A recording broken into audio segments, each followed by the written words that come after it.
Market আমি বলবো better দেন stock market.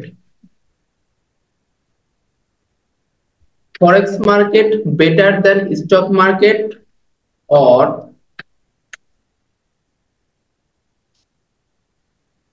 Crypto market. আচ্ছা আচ্ছা। কেন বললাম? তার কারণ হচ্ছে আমরা যখন ক্রিপ্টো মার্কেট বা স্টক মার্কেটে সাধারণত ট্রেড করি, আমাদের অ্যানালাইসিস কিন্তু সেম, টেকনিক্যাল অ্যানালাইসিস পুরোপুরি সেম, ফান্ডামেন্টালও সেম। বাট আমাদের এখানে ফরেক্স মার্কেট বেটার কেন হইল? বেটার হওয়ার একটাই কারণ, সেটা হচ্ছে আমরা স্টক মার্কেটে যখন ট্রেড করি তখন মনে করেন কোন একটা স্টক এত দূর উপরে উঠে গেছে, তো আমরা দেখলাম এখানে একটা রেসিস্টেন্স লেভেল আছে, তো আমরা তো আর এই জায়গা থেকে ট্রেড নেই না, নেই মহসিন ভাই, আমাদের নেওয়ার কোনো দরকার আছে? কেন নিব? না না, স্টকটা তো অলরেডি অনেক হাই। হাই আমাদের হয়ে গেছে, হ্যাঁ। স্টক আমাদের স্টক বা ক্রিপ্টোর কয়েনের যে মার্কেটে ট্রেড করি, তার মূল উদ্দেশ্য কি? আমি কম দামে মাল কিনবো, বেশি দামে মাল বিক্রি করব। তার মানে মালের দাম যখন অনেক বেশি হয়ে গেছে তখন আমি কেন মাল কিনতে যাব? তাই না? হুম তাহলে আমরা ওয়েট হুম। করি কি মার্কেট এখান থেকে ধাক্কা খেয়ে একটু নিচে নামবে, নিচে নেমে একটা লেভেল পর্যন্ত আসবে, আসার পর যখন অ্যানালাইসিস করে দেখবো যে না এই লেভেল থেকে মার্কেট উঠতে পারে, তখন আমরা এখানে বেশ কিছু টাকা দিয়ে স্টকটা বা ক্রিপ্টো কয়েনটা কিনে রাখি।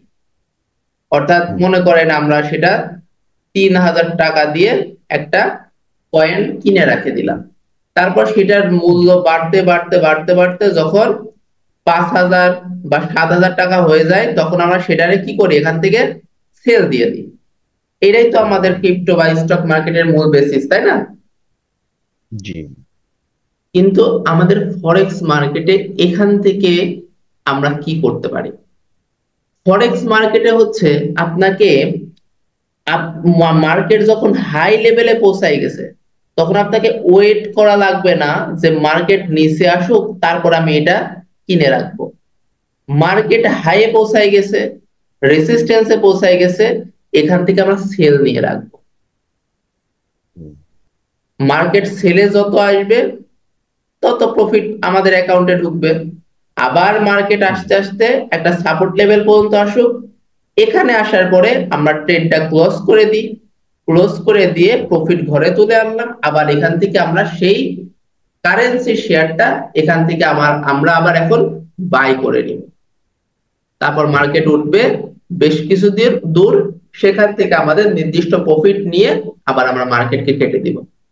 তাইলে আমাদের স্টক হুম আর ক্রিপ্টোতে আমরা সাধারণত শুধুমাত্র বাই করার জন্য, অর্থাৎ মার্কেটের হুম কয়েনের দাম বা সেই প্রোডাক্টের দাম বা সেই স্টকের দামটা কমার জন্য আমরা ওয়েট করি, এবং তারপর সেটা কমে গেলে পারে, সেটা যখন একটা লেভেলে আসে তখন আমরা সেটাকে কিনে, সেটা যখন লেভেল গ্রো করে, মূল্য যখন বৃদ্ধি পায়, তখন আমরা সেটাকে সেল দিয়ে দিই। কিন্তু আমরা ফরেক্স মার্কেটে সেল করেও প্রফিট করতে পারতেছি, বাই করেও প্রফিট করতে পারতেছি। তাহলে কি ফরেক্স মার্কেট কি হুম। স্টক বা ক্রিপ্টো থেকে বেটার না? অবশ্যই বেটার। হ্যাঁ, অনেক